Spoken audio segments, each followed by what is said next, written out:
Hey, sorry, no live audience for the podcast.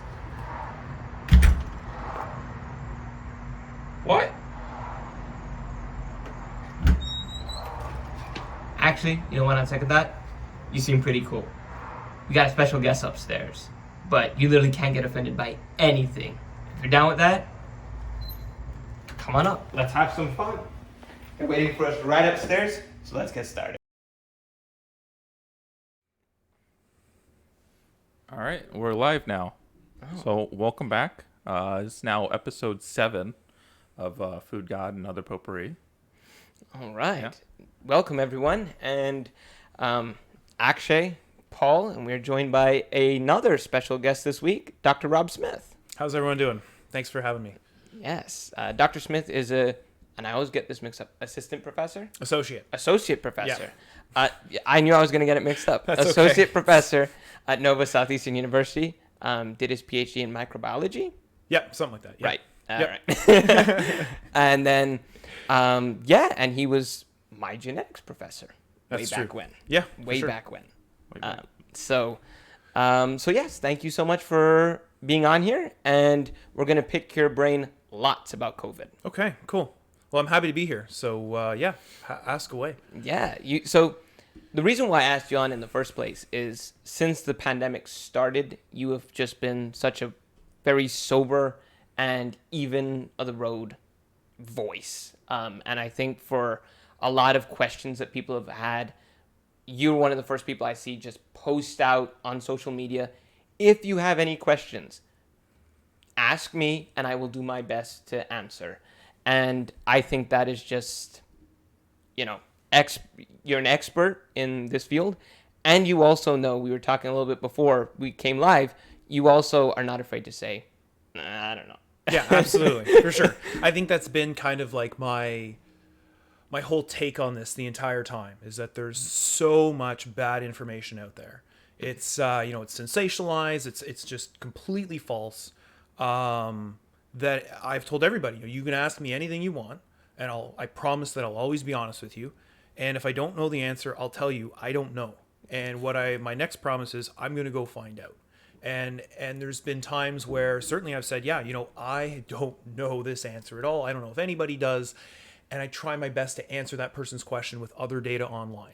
At the same time, because this is such a rapidly evolving situation, there's times where I've circled back to people and said, that question that you asked me 3 months ago, well, now we actually have the answer for it. Here's some evidence for it. Here's what it means, that kind of thing. That's really good because sometimes it's like, we're looking for that answer. We just don't have it yet. Yeah, absolutely. I mean, nobody predicted this. No. Right? I vividly remember New Year's Eve 2020. And the last thing on my mind was that there was going to be a global pandemic and everything was going to shut down for a couple months. And we were going to have 600,000 deaths in a year. Yeah.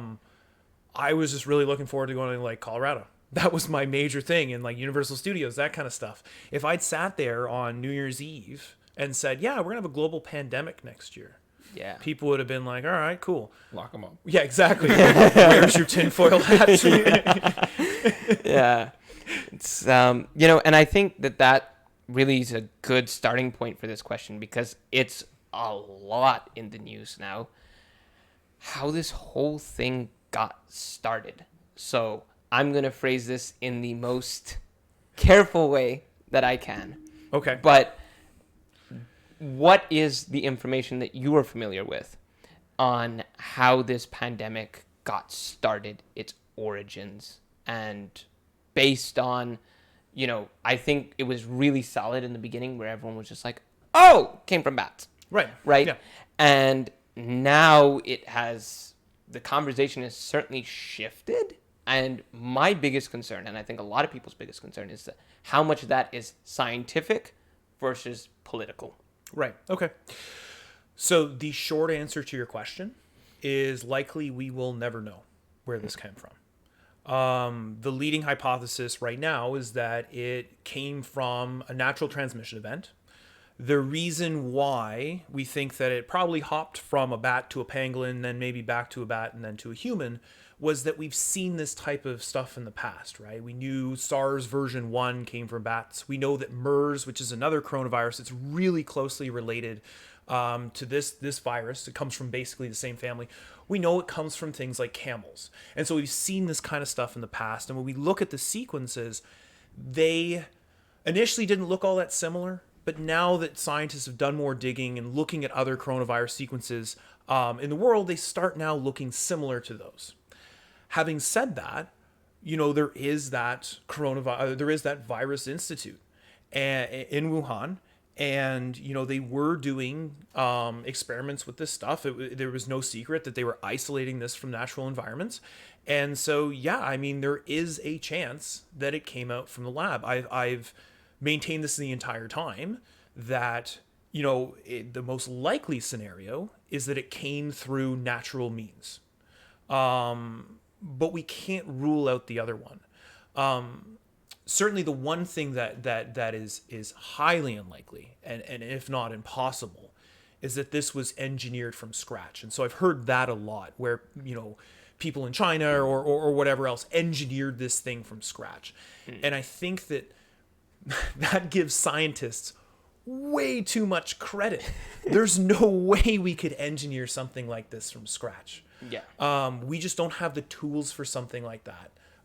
We don't have the ability to predict something like that. So long term, everything cool? Everything good? Oh, you can keep going. Okay. Just double checking on things. Okay. We'll keep rolling. So, the reality is we're never going to know. And I think that the other thing too is that initially it just didn't matter. Yes. Everybody talked about where did this thing come from? Where did this thing come from? It doesn't matter. If your house is on fire, you don't run around trying to figure out how your house started on fire, right? You call the fire department to put your fire out, and then you try to figure out why things went awry. Yes. And I think that maybe that's at the point where we are now, where we've, to a certain extent, triaged the situation. And now, I think it's worth it to go back and ask these questions. Yeah. And you bring up a great point. It's like, why to ask certain questions at certain times, and they're given different importance, and that shifts. Right. Right. And that maybe in the beginning, it's like, well, this thing's spreading, as you said, like a fire. How do we manage it? That's the most first pertinent question. How do we stop people from dying and develop a vaccine? And then it's, okay, now we can sort of go back. I think, though, that's a really important question. Just like how did a fire start? It's for best practices, and, trying to decide how it happened. And I think in a scientific institute, if that is a possibility, it's developing best practices to make sure that doesn't happen again. Absolutely. Right? I couldn't agree with you more. In fact, regardless of, whether or not we have evidence that it came out of this lab, I think that it's a really good question to go back and look at the validity of, number one, if you're going to work with something like this, what are the extra steps that you can take to make sure this doesn't come out of a lab? Number two, if you're going to do the types of experiments that they were doing in that lab, supposedly, how do you, what's the major scientific value behind those experiments? Are those scientific experiments worth the risk of having this thing again? So I think regardless, I think it's, we do as a scientific community have to ask that question. Are, these, gain of function type experiments where you're trying to see, what the virus does in mice models or something like that to understand more about how it, binds to cells, that kind of stuff. What's the risk reward benefit there? Yes. Yeah. But I think ultimately at the end of the day, where it comes from matters from a safety perspective, and it matters from a political perspective, but it doesn't really matter from a public health perspective. Whether this came from a lab, whether it came from, rainforest, whether it came from wherever, the fact of the matter is it's going around. We have to protect ourselves from it. and we have to basically stop it from getting really any worse. We don't want to be taking any steps back at this point. Well, I think with a lot of people nowadays, as like we're kind of coming down from the pandemic at the moment, a lot of people here, at least in Florida, are vaccinated. Like I think above 50% actually.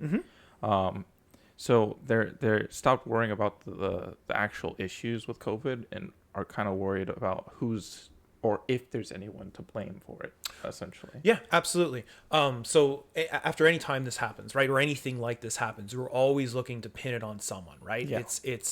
It's easy political points. I don't know if that does really any good for like the average person, but I totally agree with you, right? If we're coming out of this, now we want to know how it all started, what made our, like last year of our life I kind of like hell on earth. your fire analysis there on like during the fire you don't really care how it started, just get out, manage your own safety. Yep. And then the firefighters actually go back through, analyze the situation, whether it was arson or electrical fire or something else like that. That's after the fact, after everyone's safe and all that. Yeah, absolutely. I think one of the biggest differences between having like the fire inspector come into your house is that everybody in that situation is like, please figure out why my house just burnt down. Fire inspector, the people in the house, the city, everybody else. And I don't think that we're in that situation right now. I think that there's a lot of hesitancy from China to let people come in and do a very thorough investigation. Because if it turns out that it did come from the lab, that's going to be very bad, right? Yeah. And so it's in their political benefit to not allow people in, right? I mean, if the shoe was on the other foot, and let's say it came out of like a place in the United States, right? We probably wouldn't be doing the same thing, right? We wouldn't be like, come on in, China, let's take a look. Yeah, Right? right. So in that regard, I don't think we'll ever know. And I think that, like, for sure. And I think that because of that, we do need to look at mitigation strategies that prevent this from happening again, if or under the scenario where we assume it came out of a lab. But still, like, just to clarify, the leading hypothesis right now, based on past history, genetic analysis, and it's been replicated by a number of labs and published in some really good journals that, you are under a ton of scrutiny if you're trying to put stuff in these journals. Their consensus right now is that it did not come out of that lab. It was a natural transmission event. Okay. I think for people watching, and because I think it's a phrase used a lot, gain of function research.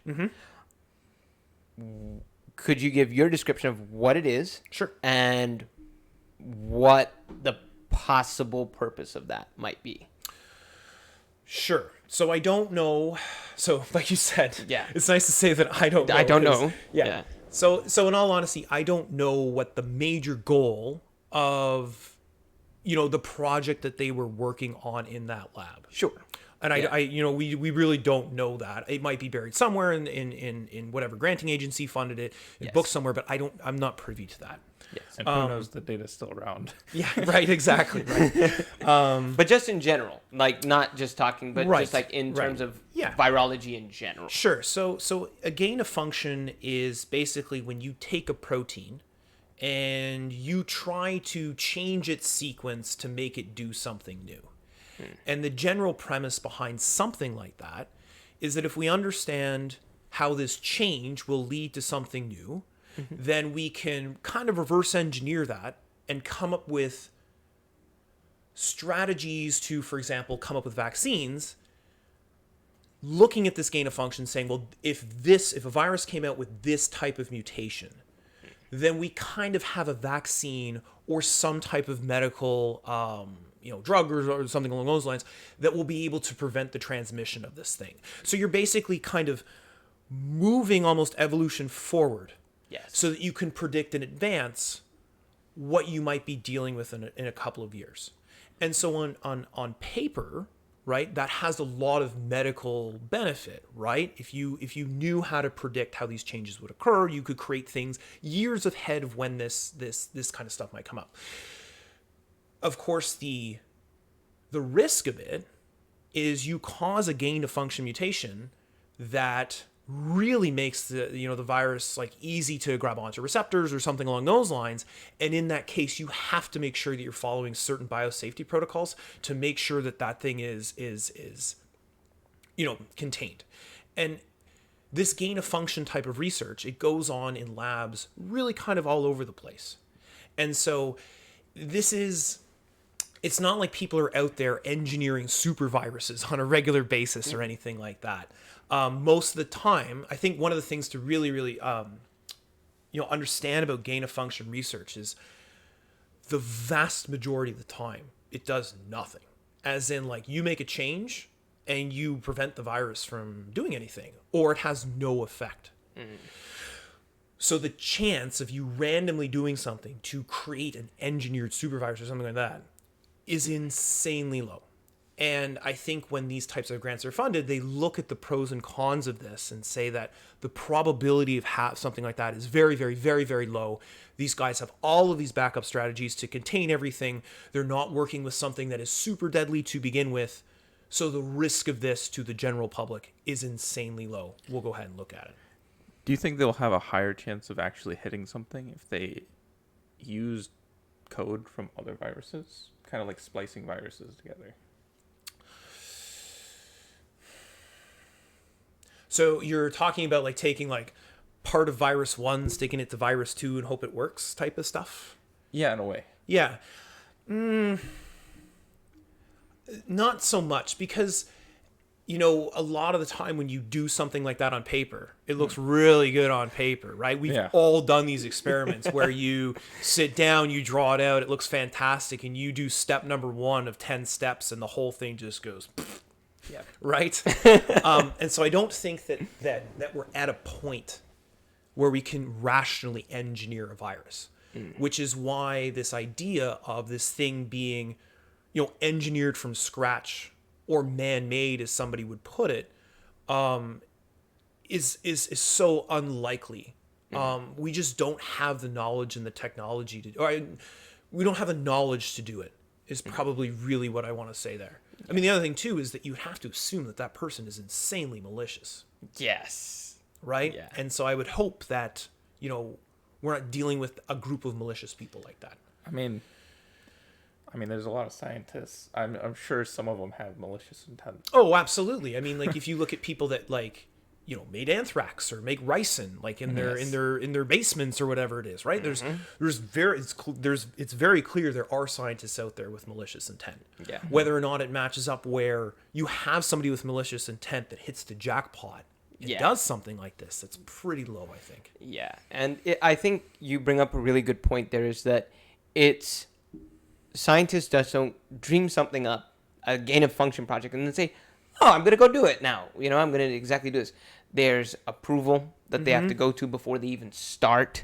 There's a tremendous amount of oversight, and there's very little, from what I understand, impulse involved in pursuing a project like that. I think it also depends on where you are. Yeah, but I think if you're in a biosafety level, the highest biosafety level lab, right, there's a lot of oversight in facilities like that. Tends to be. Oh, absolutely. But I would agree that it varies based on geography, right? I think the most important thing, so with all this, regardless of whether you go through the regulatory processes to get all this stuff up, is, science is really hard. Like, the three of us kind of know that, right? Yeah. To do something novel takes a lot of time, and it's really tough. It takes a lot of failure, too. Oh, absolutely. I mean, one of the first things I tell any student coming into my lab, which was a major shock for me, because you go through your undergrad, right? You're doing all these teaching labs, and the teaching labs are designed to work, right? You think that you're great at science. You get in the lab for the first time, and nothing works for the first 4 months. And one of the first things I tell every student, regardless of whether they're a grad student, undergrad, doesn't matter, I tell them right away, 80% of what you do is not going to work. 15% is going to kind of work. It's the 5% that really makes a difference. And that's where we're going to try to head to. So don't get discouraged if we're 4 months into this and you've got nothing. To show for it, right? So, I tell my PI that all the time. right? Lab meetings. So what did you do this week? I tried a lot of things. I learned what doesn't work. How's that? Yeah. It's like, why your project not finished? Yeah, exactly. Yeah. It's Yeah, I think that is one of the biggest missing pieces of this is that there's a lot of people that think that this is like man-made or person-made, right? That's insanely hard. Yeah. And I think that humans and scientists would love to think that they're that smart, but we're just not. Yeah. It's like in your genetics class, we were trying to make that just get a little bit of DNA into a plasmid, which is like just a ring of genetic material. And it's like, oh, that didn't work for me and about 85% of the rest of the class. Oh, for right? sure. Absolutely. Like, and when you back the numbers out on that, right? yeah. So you are taking that piece of DNA and showing it to like 10 to the 9th cells. And a class of 40 students is showing that piece of DNA to 10 to the 9th cells, and you may only get 10 of them that work. And that's a procedure that's designed to almost be fail-proof. Yeah.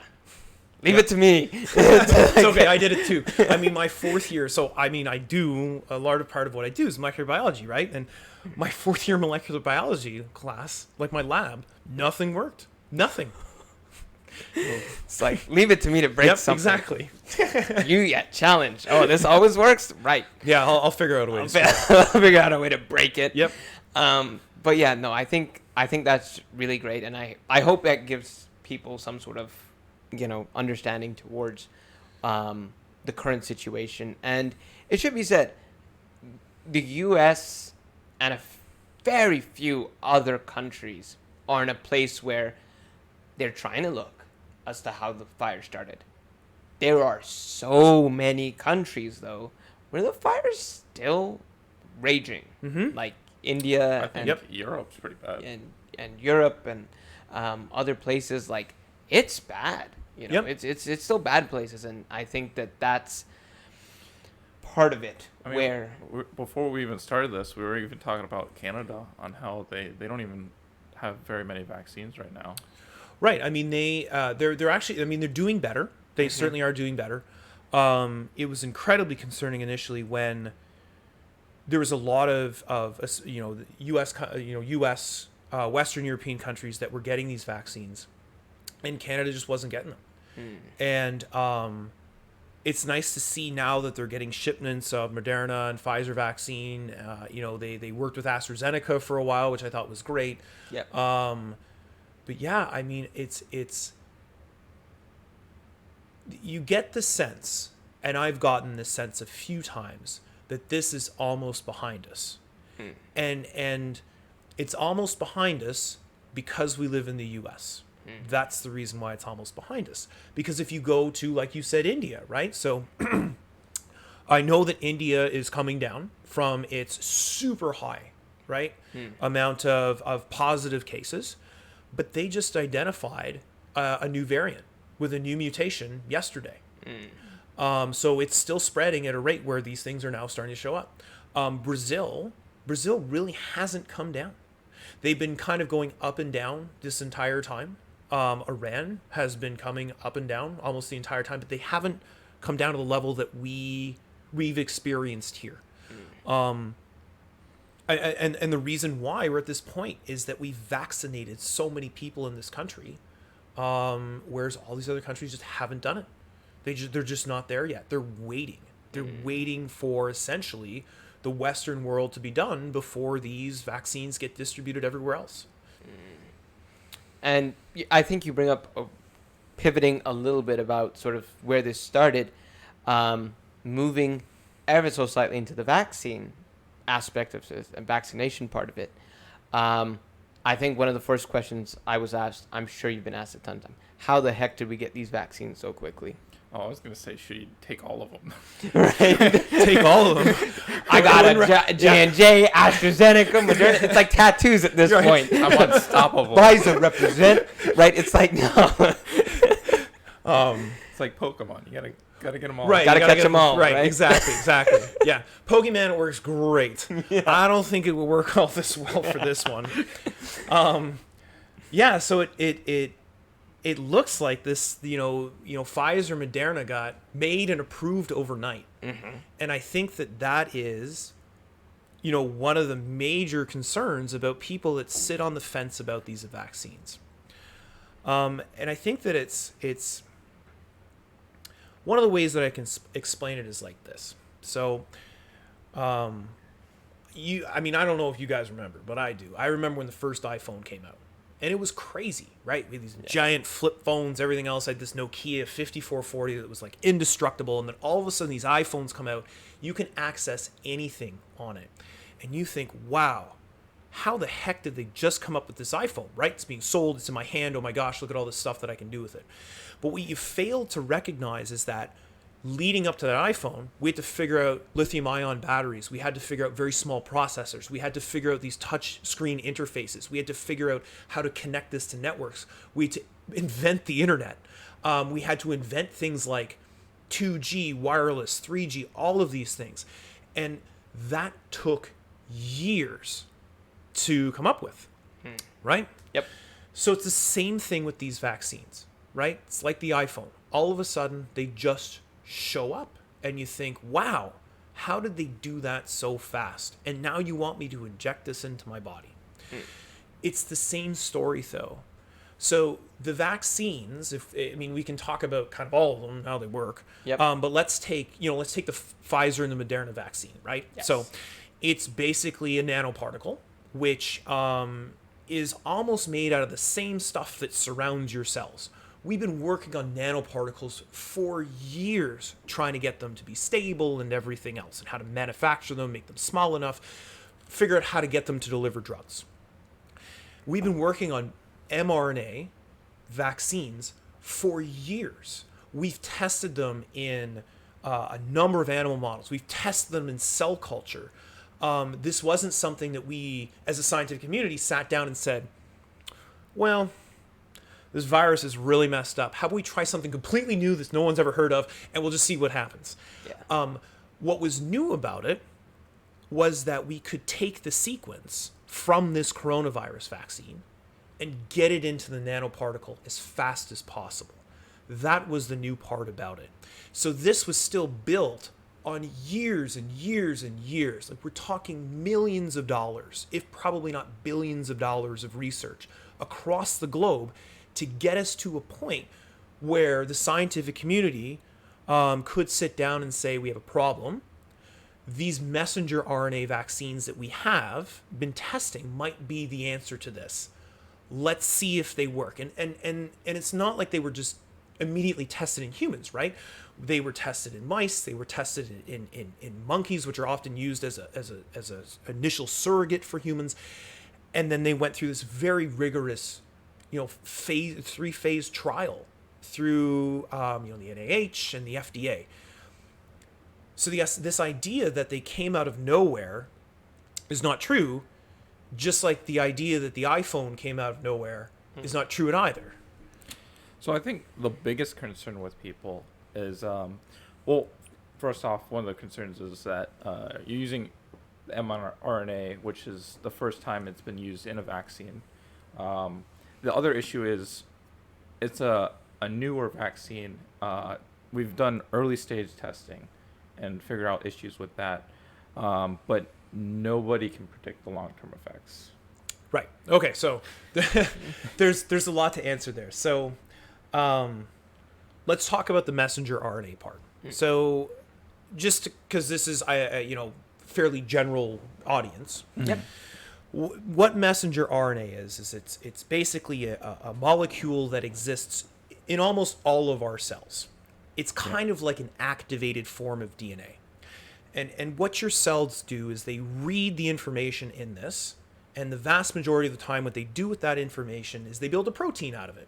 So messenger RNA is really everywhere. If you do this, you get a whole bunch of cells that fall off on your hands. They all contain messenger RNA. It's everywhere.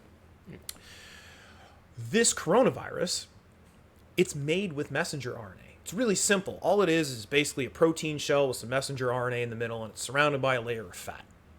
Yep. And so what we've done with this vaccine is we've taken one piece of the messenger RNA from the virus. We've made it on the bench, and then we package it up in this nanoparticle and we injected it to you. The virus makes this messenger RNA all by itself, along with all of these other messenger RNAs that it makes inside of it.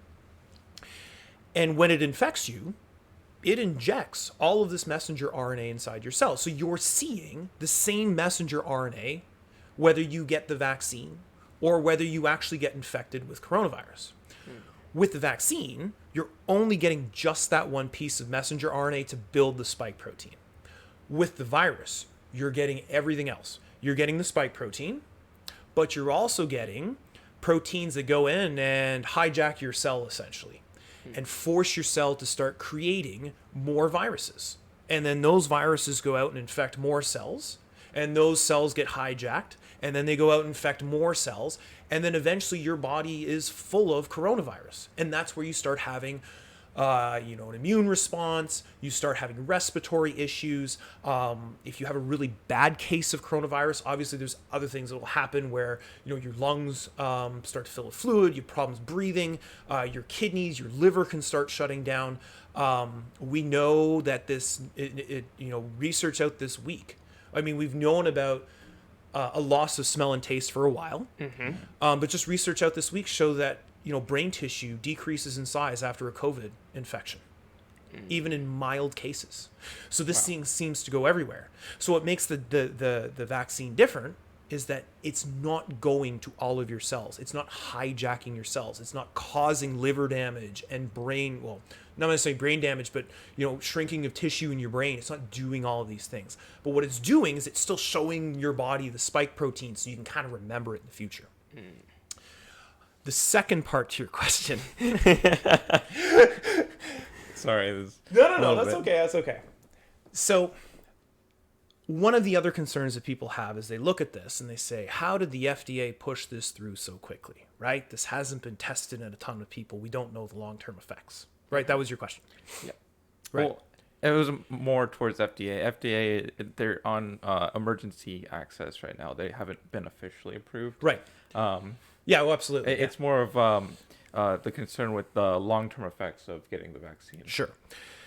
So most negative reactions from a vaccine occur in the first 2 weeks. And right now, what we have is those negative reactions are, swelling, soreness at the area. Some people report fever, just being tired. I know I had a pretty killer headache.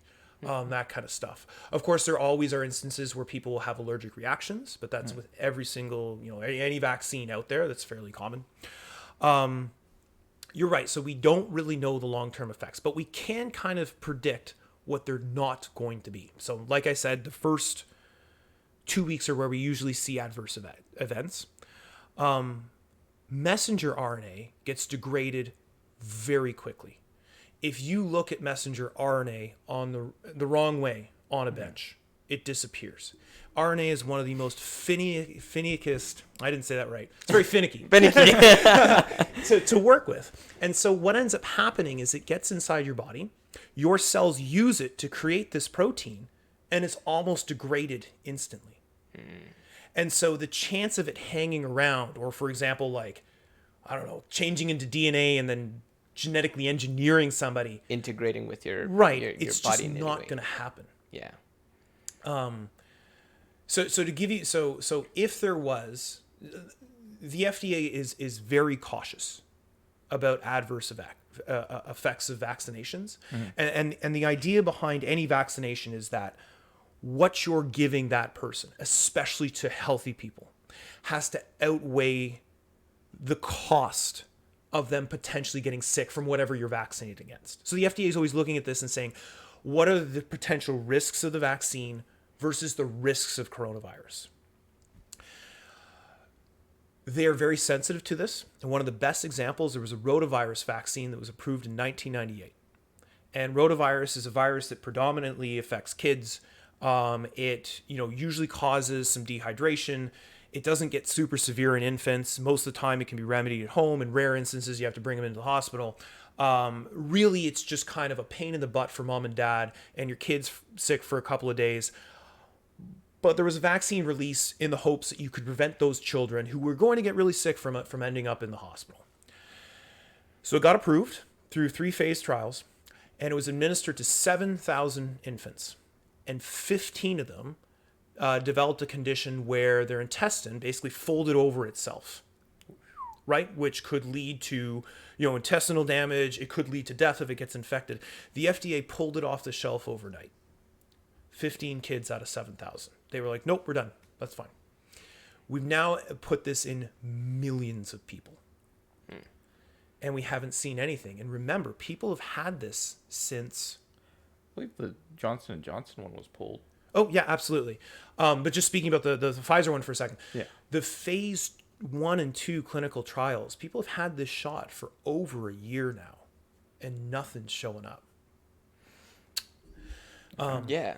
And I think that's important, because I think that people are looking at it now and they can't remember. They're like, I've never seen the FDA take a vaccine off, right? Like, so Right. obviously they don't do it, Yeah. right? And unless you're looking for that information, you won't necessarily find it. Absolutely. I didn't know about that, Yeah. the rotavirus vaccine. Right. No, right? the FDA, so I've personally worked with the FDA. I have, I've tried to get something approved. It has nothing to do with vaccines or anything like that, like full disclosure. Right, yeah. I have no conflict of interest, Exactly. right? I have no conflict of interest with Yeah, this. It's to something declare. completely different.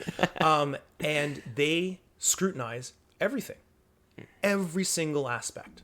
Because I do genuinely think that the scientists that work at the FDA have the American population's health in their best interest. And if you think about it, if those scientists let something through that's just a little tiny bit sketchy, not only is that their career, but they open themselves up to massive amounts of lawsuits. And so they not only does it go through scientists, it eventually goes through lawyers too. And those guys are not going to let the FDA get touched through litigation.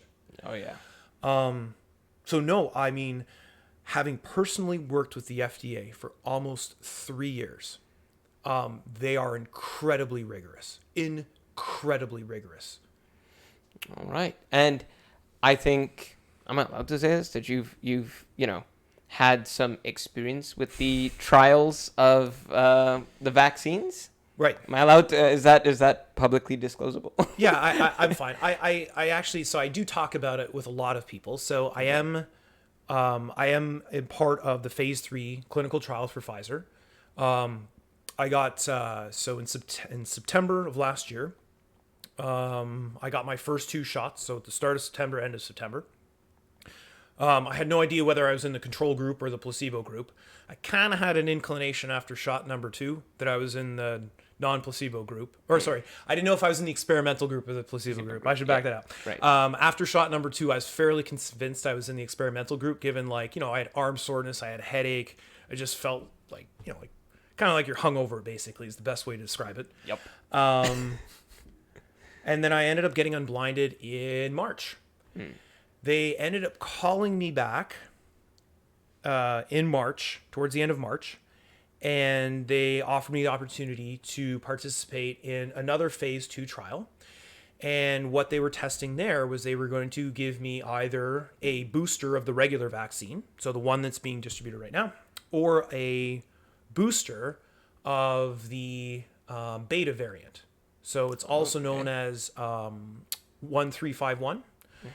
And so I signed up for that, and I ended up being in the group that got the booster for 1351. So I got another one of those. So I've now had 4 shots. Wow. Man, Dr. Smith at the bar. Yeah, Just doing right. shots. Right, exactly. Right. The clinical bar. Yeah, right.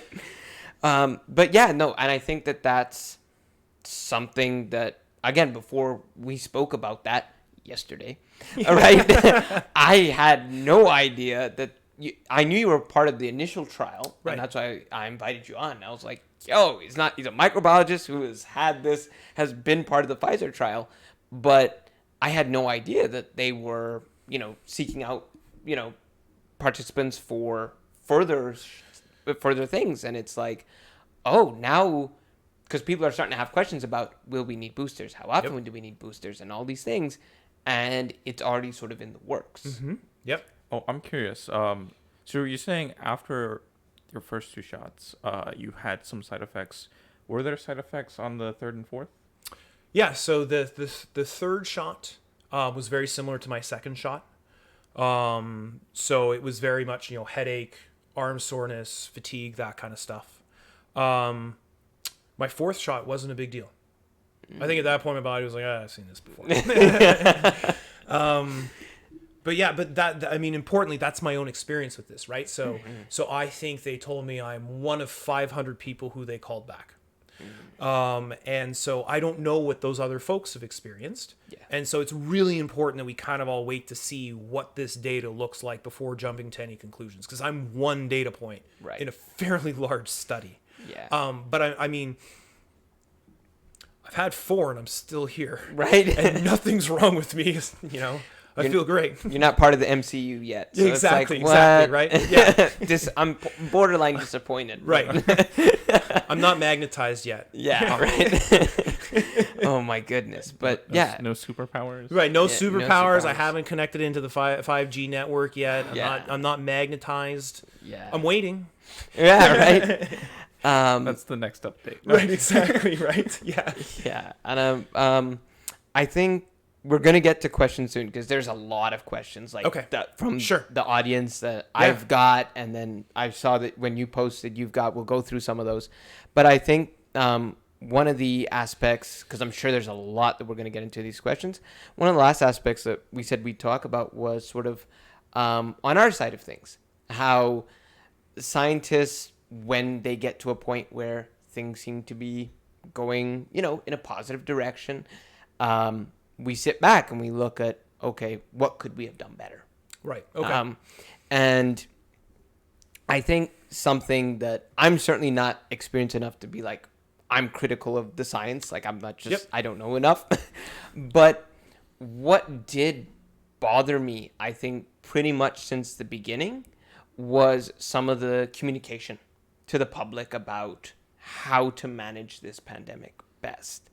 And I think personally, my biggest issue was they came out fairly quickly and said, okay, who's this going to affect? People with pre-existing conditions and the elderly. And what kind of pre-existing conditions? Respiratory issues, cardiovascular disease, diabetes, right? Mm-hmm. And that was everywhere. And that was going through. I think one of my biggest issues is when I heard that, I was like, respiratory issues, cardiovascular disease, diabetes. There's a core morbidity there that sort of encapsulates 1, 2, or often 3, all 3 of those that is been a predominant issue, especially in the U.S., and that's obesity. Right. Before this all started. And for that to be such a prevalent issue, the issue of obesity in especially the U.S., and elderly, I think that was fairly poorly communicated, and I can't come up with a good scientific reason as to why. I'm not really sure if there's a scientific reason per se outside of our house was on fire and we were trying to tell people as much as possible to get out. Yeah. And all of the stuff that I'm about to say is really easy for me to say because I'm kind of playing armchair quarterback, right? I'm not Dr. Fauci. Yeah. I'm not Dr. Birx. I'm not somebody predominant on Twitter that's trying to get information out. So it's very easy for me to make these criticisms. Right. I think that part of the reason why it was really poorly miscommunicated was that we were so I'll back this up and say that scientists as a general group of people don't like the limelight. Right? We kind of like to sit back. We really like to focus on our work. Most of us are fairly antisocial to a certain extent. We right? Not this guy. Right. Don't tell me. You know what I mean? So, right. So we as a community aren't used to talking to people en masse. And so our best way that we could do this was to communicate with the media. And the problem with, or one of the issues with the media, was that they were sensationalizing things. Regardless of really kind of whoever you turned on, right? If you turned on Fox News, it wasn't a big deal. If you turned on CNN, it was the end of the world. And the reality is that it sits somewhere in between those two. And so what was happening, I think, was that scientists were getting the message out, but then it was being filtered to generate clicks on websites and for, you know, revenue through commercials, that kind of thing. So I think the one thing that we need to kind of do as a scientific community is find groups of people in the community that are very good at communicating science to the at-large population. The flip side of this thing is that science education really in the world, outside of maybe a handful of countries, is really far behind. We live generally in a very scientifically illiterate population, and that's just not the US. That's really, I'm talking like globally here, right? Like, Yep. So now you have a situation where if you really truly want to understand how this virus works, you need to understand virology, you need to understand epidemiology, you need to understand probability, you need to understand math, you need to understand psychology, sociology, all of these things. And we don't have a population that can do that. I certainly don't understand all of these things, and I wouldn't expect other people to understand them all. And so I think what scientists were trying to do is come up with boxes that were easy to feed the population. Yeah. Here's 3 things that we know are bad, don't do them. I think that that's what it came down to. Or it transmits when you see your friends, don't go see your friends. Yeah. Right? Really easy message, as opposed to sitting there and saying, well, if you're in an indoor location and the prevalence of coronavirus in the area is X, and you're in the room for less than 5 minutes, your probability of transmitting the virus is some number. Yep. Right? I'm sure they'd vastly prefer that. Right, exactly, right? So it's just easier to say, don't go see your friends. Yeah. And that, I think it's both sides of the coin. Yeah. You know, it's a very complex issue. There's not, I mean, certainly, like when I say scientifically literate, I'm not really insulting anybody. Like there's vast area of science that I know nothing about. Like, really nothing. Like if the Earth's magnetic poles flipped tomorrow and there was like a crisis because of it, I'd be sitting there going, I don't know what the heck's going on. Just like, you know, just kind of like everybody else. Right. So I think that it's important to reflect on this and figure out ways that scientists can become a louder voice in the room. That gets over top of sensationalized media, that gets over top of politicians trying to score points. And once we've figured out how to do that effectively, then maybe we start saying things like, well, we know these are the underlying conditions, but if you're doing this outdoors, for example, in the case of coronavirus, your risk is very low. I think one of the issues with that, at least in the United States, I think, is that everyone's voice is weighed equally, whether you're an expert in the field or have absolutely no idea. They value what you say equally to each other. So how do you go about, you know, listening to experts rather than listening to, you know, a talk show host? Right. I don't know. I mean, that's a really great question, right? So, you know, people will take advice from random websites that they find, who they have no idea who wrote this stuff. Yep. Over me sitting there saying, well, you know, I've studied infectious disease really kind of sort of since 2005.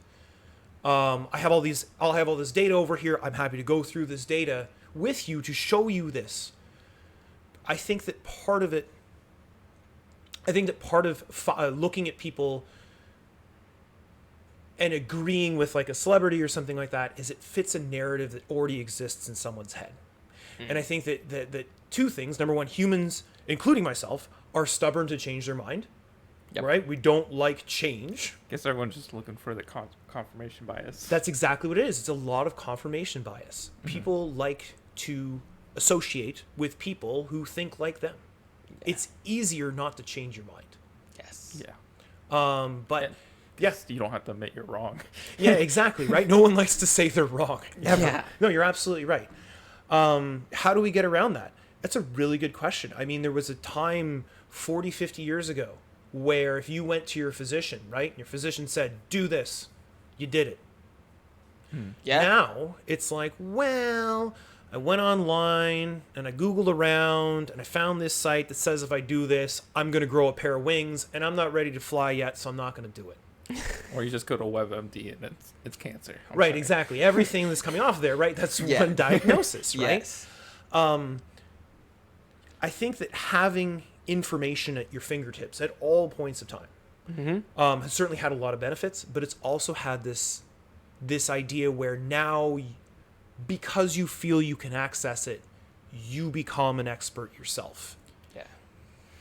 So, what are your thoughts on censorship of information pertaining to possible information that hasn't been confirmed or denied? Yeah, that's another tough one. Because there's a big thing with the coronavirus where a lot of voices were actually silenced because they went against the major narrative. Right. And it hasn't been confirmed yet whether they were right or not or wrong. Right. And that was a big thing. Right. So going back to the, really what we started talking about was this, Yeah. did it come out of a lab, right? Yep. If you kind of talked about that in really any scientific realm, you were completely silenced. And it's Yeah. only now that people are kind of saying, well, maybe we should actually look at this. And I think that part of like what you guys mentioned is that it's time and we can now reflect back on this. And I think that also there's been some in-looking and saying, scientists don't have all the answers. So maybe like the hubris of science, if you like. I think that in retrospect has now been kind of looked at. Censorship's really tough. I think I feel like they kind of jumped the gun on this one.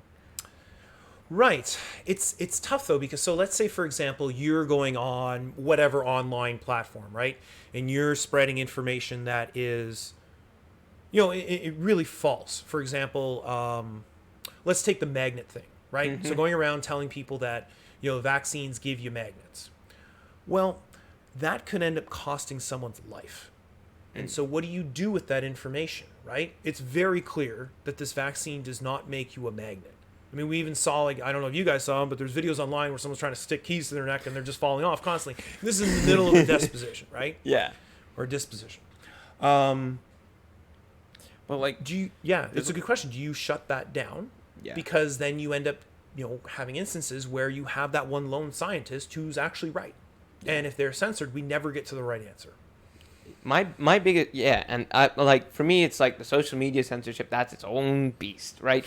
But my biggest concern is in the scientific community is, you're right. If in March of last year, you were saying, oh, this could have come out of the Wuhan lab. Right.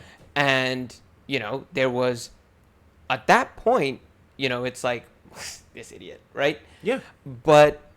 And the part that, again, it's like, I read the New England Journal of Medicine, the article that came out, that it was like, oh no, this is in all likelihood, again, something that was naturally occurring. Right. And there is no evidence that it came out of a lab. That was in either March or April of 2020, that paper.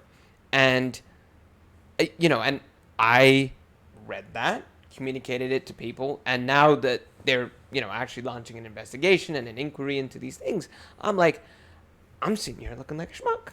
Because, I'm like, I look like, this person who's like, they're just like, oh, I thought it didn't come from the lab. Why are they doing an inquiry, right, smart guy? Right. Right?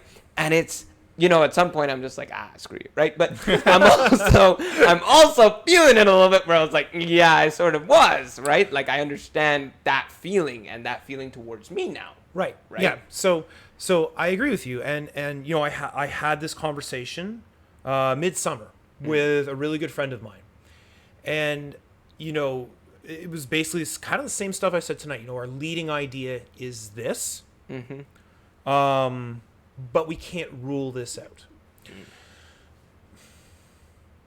I think there's two different ways to answer your question. So number one, in the scientific community, I think the gold standard, if you want to come up with something that goes against what everybody else thinks, it's data. Data. Show me your data. Yep. If you have the data to show me this, I'll buy it. And that's kind of the way that it works. In terms of the public, I think one of the reasons why it was stamped out so quickly was that, again, it just didn't matter. It didn't matter at that time. Because then if let's say, for example, that idea that it was, let's maybe not take like man-made, but lab-made, but let's say that it was engineered from scratch. Let's say that starts spreading around. Well, now you have a larger segment of the population that's going to look at this and say, oh, it's an engineered virus, it's a super weapon. I'm not going to do anything to mitigate this because I don't want X, Y, and Z to win. And so I have a feeling that, again, because we were trying to give the public very straightforward talking points. The easiest thing to say to them was it didn't come from a lab. As opposed to the more scientific thing, which is, well, our leading hypothesis right now is that it didn't come from a lab, but there's a 5% or whatever chance that it did. Yeah. Because then you just create confusion. Scientists say these things to themselves all the time, right? We're always just kind of taking our best guess at things, really. But when you're communicating in a life or death situation to the general public, it's got to be just blunt messages. Yeah. Don't go out. Yeah. Don't eat inside. Yeah. I think again, it's like, I think that to the public, that's great. Like, I understand that messaging. In that article, though, I would have liked a bit more of that scientific. Right. Oh, well, there's a 10% chance. Section. Right. Yeah. Exactly. Yep. Because that's where I think that it gets blended, and I'm not okay with that blend. Right. If it's the science has to be diluted a little bit for public communication, that's going to happen with anything when you try to take any profession and try to make it palatable to the public. But when that more casual language is then going to now infiltrate and impact what's being discussed in a scientific paper that is in one of the highest impact factor clinical journal that there is, where the reviewers are like, we want nothing, right? Everything gets rejected. It's never good enough. For that to be where that language was, for me, again, as a someone who wants to get involved in science and pursuing a PhD, I'm like, ooh, that needs to have a complete story and then communicated in however way. I get that. But it needs to be there at the very least. Right. No, I agree with you. I think that certainly I think that so the paper I think that you're talking about, their central premise was to really look at the genomic features of this thing. Yes. And what they were trying to do is basically see what it looks like so that we could get on the fast track to develop vaccines for it. That was their central premise. And they do have a section in that paper that suggests, I think it's 2 or 3 reasons why we don't think that this was engineered from scratch, or man-made, or whatever you want to call it. But yeah, I do agree that it would have been nice to have a little leeway there. Yeah. But then again, if you're publishing something and you open the door just a little tiny bit, we all know the review process comes back and they say if you're going to open it this much, you have to explore that to 100%. Yep. And so it's easier to constrain what you're saying in that venue to get the information out as fast as possible. That's true. That is fair. But again, it's like, I think that this starts a interesting conversation that, again, I think it's a whole thing that we could flesh out, but I think that it's important to have that conversation at the very least. Absolutely. So don't forget, too, the WHO did go over there. Yeah. And they did look around. I mean, they did an investigation. How much full access they had to everything, we'll never know, right? Again, we'll just never know if there was anything deleted or anything like that. We're just never going to be privy to that information. Yeah. So it wasn't that it was completely pushed to the side and said, no, there's never a chance that this could happen. It was looked at. Yeah. And it's really now we're saying, well, maybe we should look at it again. Yeah. Right. I think we are rounding out our hour here, so I think we want to. Paul, do you have anything left to sort of talk to Dr. Smith about before we move to questions? No, I was actually gonna say we should move on to questions. Move Okay. on to questions. Sure. Yeah. So, are there any on Twitch, Paul? No. Or I've got okay. I was kind of asking them along the way. Okay. So, thanks. All right. So, actually, these the first question first sets of questions that I got was from actually my dad's high school friend that he's still in contact with. They ask, and they're in Toronto, I think. Okay. But I might be mistaken on that. So I'm going to ask one of their questions is that we were advised by our doctor that our grandson does not need the second shot because he's still young. Watching the news, I heard that teenagers can now book their second shot. I'm confused about this one. Kindly clarify for me. So I think part of that is grandson, who I just presume is adolescent. I would estimate 4 or 5. And teenagers are, 13. Well, now it's not 16, right? Mm-hmm. That's the limit. Why would someone who is very young possibly just need one shot, and a teenager who is 16 and still pretty much in the prime of their life, immunology wise, why is it imperative for them to sort of get a second shot? Sure. So I will kind of back this up a little bit and say that I'm not sure exactly what vaccine they're getting, but the ones that I know that are approved in Canada are AstraZeneca, Pfizer, and Moderna. And all of those, the phase 3 clinical trial, regardless of the age group, has been performed using 2 shots. So we know that the efficacy of having one shot is probably somewhere around 70%. What the physician's recommending is likely going against, the recommendations from the government. So that would be really important to check into to see what, Health Canada recommends. The idea behind getting 2 shots, really regardless of your age group, the first time you get the shot, basically you show your system this spike protein for the first time. And your immune system kind of feels it out and says, well, I don't really know what this is. I don't like it. I'm going to get rid of it. And when you do that, one of the things that the immune system does is it creates these cells called memory cells. And they basically remember what they saw and how they didn't like it. So the next time you get it, they're primed, ready to go. The idea behind the second shot is you show your system that same protein to train your system to see it again. And so the second time you get the shot, you have a stronger immune response, which is why you have more side effects associated with like shot number 2. Mm-hmm. But it creates, in theory, longer lasting immunity.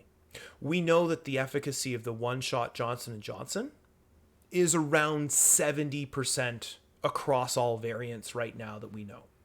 The 2 shots for Pfizer and Moderna are somewhere around 90%. It probably has something to do with technology, but it probably also has something to do with the fact that you're seeing it twice. The other component to that is that because Canada isn't awash in excess vaccine right now, the message may be from the physician, he's got one. We know that one is enough to significantly reduce your chance of having severe COVID, going to the hospital, and death. They can stand to wait a little bit longer to get their second one. But my recommendation for your dad's friend is to look at Health Canada's website and see what they recommend. Because my understanding is that the recommendation, at least in the United States, is that everybody gets 2. Okay. All right. Well, thank you very much. I hope that helps. I hope so too. Yeah, because people have grandchildren and so on. Yep. Like my sister, she just gave birth to a baby boy in April. Right. That would have been bad if I forgot. It was really recent. No, but in April, and I know she was, and I think this sort of goes into an interesting question that is, are you familiar with the data on women who are pregnant? Right. Okay. So in terms of I believe it's a Pfizer shot, and I think I've seen data in Moderna as well. It's safe for women who are pregnant. In fact, it looks as though their children or their children can build immunity against coronavirus. It's safe, according to journals, for women who are pregnant. And I've actually spoken to 2 women who are pregnant, and they were really weighing the pros and cons of getting this, right? Because at that time when I was talking to them, there wasn't a study that specifically examined really the safety in pregnant women. That has now come out, and it from that study appears safe. And it's a challenging decision, right? So on the one hand, you don't want to harm your unborn child. Yep. But on the other hand, right, you're going to the hospital, right? Very likely to give birth. And we know that one of the places that you get this during the height of the pandemic is the hospital because it's so prevalent. And there certainly has been instances where women have given birth on ventilators. And so, how do you weigh those risks? But right now, the data that we have suggests that it is perfectly safe for women who are pregnant or who are trying to get these shots. All right. I'm going to take this one off your wall, off your post. Canadian, Okay. again, I would presume. And I think this is a good question even for the U.S. And for other countries who the vaccine's rolling out for. With a big chunk of Canada getting vaccinated, especially people more prone to serious risk from COVID and therefore likely offered vaccinations first, who are these people still dying from COVID?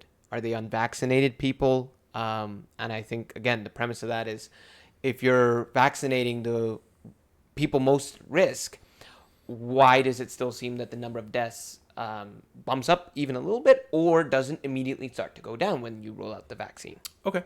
So it's a great question. So there's a couple reasons. So the first reason, we're outside of vaccines, just sort of COVID transmission and mortality dynamics. We like to think about COVID-19 infection as a 10 to 14 day thing, right? You get it, you're at home for 10 days, you're home for 14 days, depending on, where you are in the world.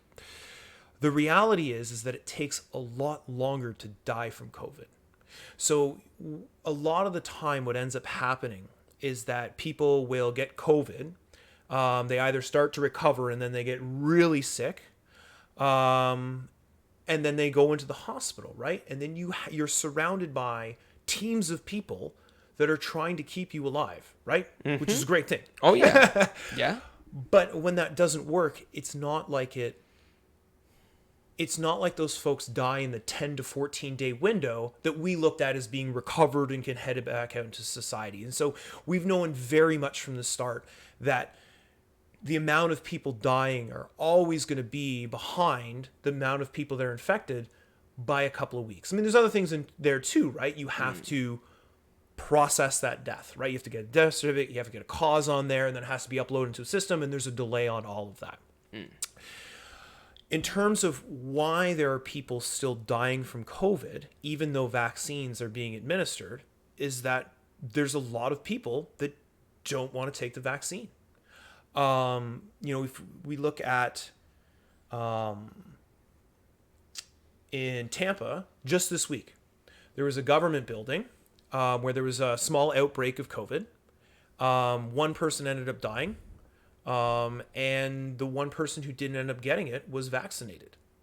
And so there you have, a handful of people, all that kind of are at risk of getting maybe not death, maybe they didn't have any of the underlying conditions, but certainly like long-term COVID, we know that if you're over the age of 18, there's approximately a 30% chance you end up with some type of, we don't know how long it lasts, side effect from COVID. Right. Mental fog, fatigue, that kind of stuff.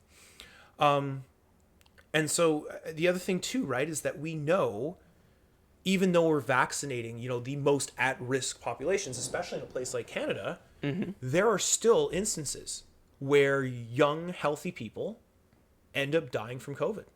Yep. And it's just a really unfortunate roll of the dice. Yeah. And so I know that I know that a lot of people who are young, don't have any of these underlying issues. They look at this and they say, well, it's just kind of like a cold. Da, da, da, da, da. I know people that have recovered from this. It's not a big deal. Well, if you get it, you have to hope that you're not one of those 30% that develop long COVID. Yeah. You have to hope that you're not one of those 0.5 to 1% of people that end up getting COVID that end up dying. And so that's why we see it. So we see it because there's a delay in between infections and death. And right now, where we do see mortality in the United States and where we do see people in the ICU, these are all unvaccinated people. In breakthrough infections, and what that means is somebody who's been fully vaccinated who ends up getting coronavirus, which is going to happen, right? We knew this from the start that this is going to happen. Those people have milder symptoms. A lot of them don't even know they're sick. And very, very, very, very few of them are ending up in the hospital. And if they do end up in the hospital, their time to get out is much faster. And I think that this is a question that it actually just occurred to me. Actually, my barber asked me this question a few weeks ago. We're sort of, and because we're in Florida especially, we don't think about it. Masks. There was a lot about that, and I want to get, we're not going to get into the full thing, but masks. People are like, hey, you're not breathing in anything.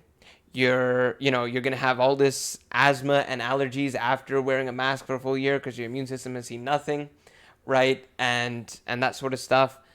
You're going to get hypersensitive, so I'm not wearing a mask. I'm not doing that to myself. Where is that in terms of, I feels like it's gone ad nauseum, but it's that other side where it's like, well, the mask could be doing all this sort of harm to me, and I'll be like sneezing all the time. I don't know what these people's concerns are. Right, for sure. No, so I mean, I have to this day, as early as this morning, still interacted with folks that are like, masks don't work. I think the root cause of masks don't work is that nobody likes to wear a mask. I am so done wearing a mask, and I think that is a sentiment shared by just about everybody who's in a workplace or still wears it at like grocery stores, that kind of stuff, right? We're all kind of done with this. I guess so certainly we know that they work. We've done physics studies looking at particles coming in and out of different masks. We've looked at studies where as soon as you mask up a population, the amount of infected people plummets. We've looked at hospital studies where they suggest, different levels of masking, and that has an effect on how many infected people are in that clinic. So they certainly do reduce transmission. There's no question about that. I guess my flip side, so I guess to more answer, like what about allergies and asthma and all of these other things? Well, you're not dead. I think that's my major, or you're not, killing somebody else. You're not taking out your grandparents or your sick parent or something like that. There's no evidence that I know of that suggests wearing a mask does something like limits oxygen or causes allergies or anything like that. And certainly if it did, we would start seeing things like this in the population, right? You'd have people going to the doctor with these symptoms. Yep. The most important thing is that, even if it causes asthma, let's say this it's not going to happen, but let's say it does. We know how to treat asthma. We don't know how to bring dead people back. And until we've solved that issue, the mask is 100% worth it. Yeah. Solve the issue of bringing dead people back? No, yeah.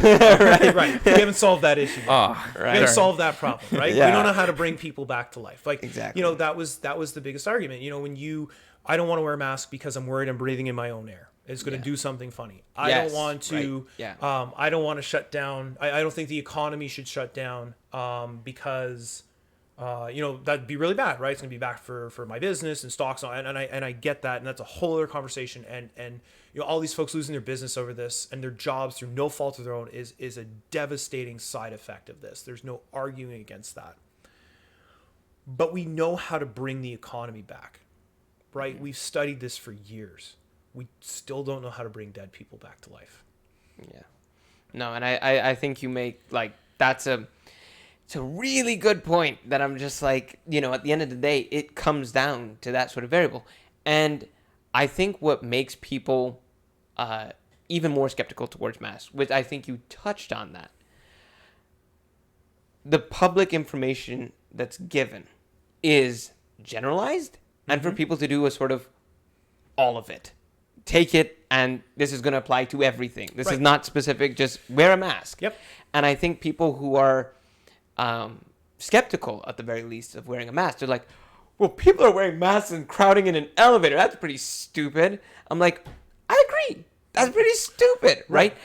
But there are so many instances where wearing a mask is effective, and that, yes, I've seen it. People wear masks in situations where I'm like, that's probably not helping too much, right? I think the biggest thing is a lot of people wearing them incorrectly, so they're literally not doing anything. Yeah. Right. It's like, They're half complying with the regulations to get into the store. yes. Right. Exactly. So I'm like, this is part of it. I 100% agree that there are instances where the mask is probably reducing something to a certain percent, but I'm like, is it really? Like, if you're in the subway in New York and it's packed and people are commuting and you're wearing a mask,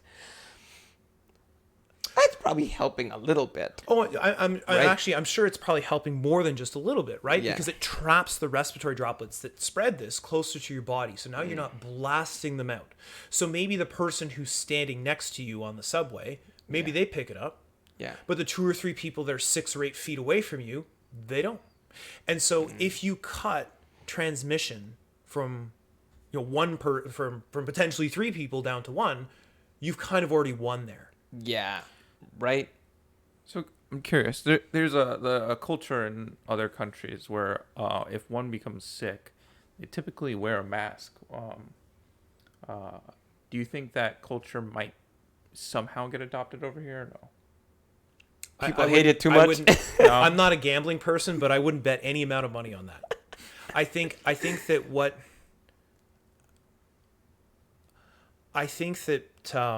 people, so one of the misnomers with this whole thing is that scientists like wearing masks and we want everyone to wear masks. I hate wearing masks. I hate it. I remember the first time I went to the grocery store in a mask, and it was just absolutely awful. I hated it. And I still do. I hate wearing them. I think that people want to get back to normal as much as possible. I think that they're ready to put everything about this behind them as fast as possible. Having said that, I do think that there is a group of people in the population that will probably never stop wearing a mask. Whether or not they have they might have a health reason. But the one thing that has kind of been swept under the rug with this whole thing, right, is the long-term mental health consequences of this stuff. Mm-hmm. Oh, I've heard of stories of people that refuse to take off their mask even when they're like fully vaccinated. Yep, for sure. So I'll fully admit, I've had 4 vaccines. I don't know of anybody who's had more. And I still wear it at Publix. The major reason I wear it at Publix is most of the time I'm going there with my daughter, who's ineligible right now for vaccination. And I kind of feel as though if she does it, I do it, and we just do it as a team. But you're right. I think the other thing too, right, is that, I the whole time that gyms were available, I went to the gym, and I knew the risks. I weighed the risks against my, mental health and physical benefit. The gym was incredibly good at making sure people wore masks, making sure everything was wiped down, spaced out. They did an absolutely fantastic job. The first time I took off my mask in the gym was a complete mind bender. And this is after I'd had 4 vaccines. So it's going to take a while for some people to say, this is what I'm doing. Mm-hmm. And everybody hated it initially, but now it's like this comfort thing. I do think that, like I said, there's going to be a segment of the population that never does it. Yep. They'll leave it on forever. And that's fine, because they're not hurting anybody. And if it makes them feel comfortable, yeah, go for it. But no, I don't think... I think that it will be brought up in scientific conversations, but I think that the compliance for it is going to be insanely low. That's fair. Yeah. Yeah. Well, I think I have time for just one more question. Sure. And I think it's something that, again, a more international audience would pertain to. I have a lot of family friends and so on in Trinidad and Tobago. And I think one of the issues affecting that nation as a whole is that their prime minister sort of denied the AstraZeneca vaccine Okay. when India had a whole surplus of it. And now there's no more AstraZeneca vaccine freely available and floating around out there. And the only vaccine they were able to get was the Sinovac or Sinopharm vaccine. Okay. And I think, again, when you're talking about different oversight depending on geographical location, Mm-hmm. I think that's something that really concerns, because this is a Chinese biopharmaceutical company. And it hasn't, to my knowledge, the Sinovac vaccine is not approved by the US FDA yet, Mhm. or the Canadian or Health Canada yet. That's correct. Okay. Right. And the vaccine is available in Trinidad, and there is a substantial amount of vaccination hesitance towards going out there and getting that particular vaccine, because they're just like, well, the US and Canada haven't said that it works, so why am I going to sort of roll the dice on that, right? What would you say to someone who's experiencing those sort of trepidations? Those vaccines are hard to judge right now. And the reason is that we've seen a study out that shows that it has approximately 3% efficacy with one shot. A couple weeks ago, though, there's a new study out that shows that it's 90% effective at reducing severe COVID, 2 shots of these vaccines. 90% effective at reducing severe COVID and hospitalization, and it's about 65 or so percent effective against just symptomatic COVID-19. We don't know how these things respond to the variants yet, and we're waiting for that data. We know really if it responds to kind of like the original coronavirus strain. Certainly, there's nothing out right now to suggest that this causes long-term harm to people. And I think that in countries where this has been mass distributed, where it's not, quite frankly, manufactured, you would see an abundance of people getting sick that would be picked up by the international community, and we would know that this vaccine was bad. The efficacy level of it is okay. Again, we don't know what it does against the variants. I think the general idea, and this applies to whatever shot's in front of you, regardless of whether it's the J&J, the AstraZeneca, the Moderna, the Pfizer shot, whatever it is, the best vaccine you can get right now is the one that gets put in your arm. Because they all, to a certain extent, reduce your chance of getting severe COVID and of dying from COVID. And if you back this entire thing way out, way out, aside from all the politics and the nitty-gritty science and the vaccines and the public health policy and everything else, everything that we've been doing is to prevent people from flooding into the hospital and dying in the hospital. And so these vaccines are doing their job because they prevent things from doing that. So you can nitpick that it's 60 or 70 or 80 or 90%, effective at preventing symptomatic COVID. So this means like if you get an infection, you're infected, you go to the doctor type of thing, or go get tested. They're all really good at stopping people from dying. And that's the most important thing throughout this whole thing. Okay. Well, Dr. Smith, we could go for, I'm sure, another hour and pick your brain. But I think there's so much food for thought there that you've given an international community of people. So we want to thank you very much. Well, thank you for having me. Yeah. I've been trying my I'm not very loud on social. I mean, a little bit louder on Facebook. Twitter's not really my thing, probably because I'm an old man at this point. But, the whole time, my whole goal has been trying to help people through all the mud in all of this, and so I'm thankful that you guys brought me on, and hopefully I've kind of helped people get through the mud on this sort of stuff because it is very muddy. Yes, it certainly is. And, this is a continuing and evolving conversation, as we've said, even from a year ago to now, right? Yep, absolutely. We are in such a learning mode here, but there's some amazing advances. And thank you for helping us sort through some of it, a good portion of it. And I hope this gives people confidence in the decisions that they're making, whatever it is in whichever part of the world they're in.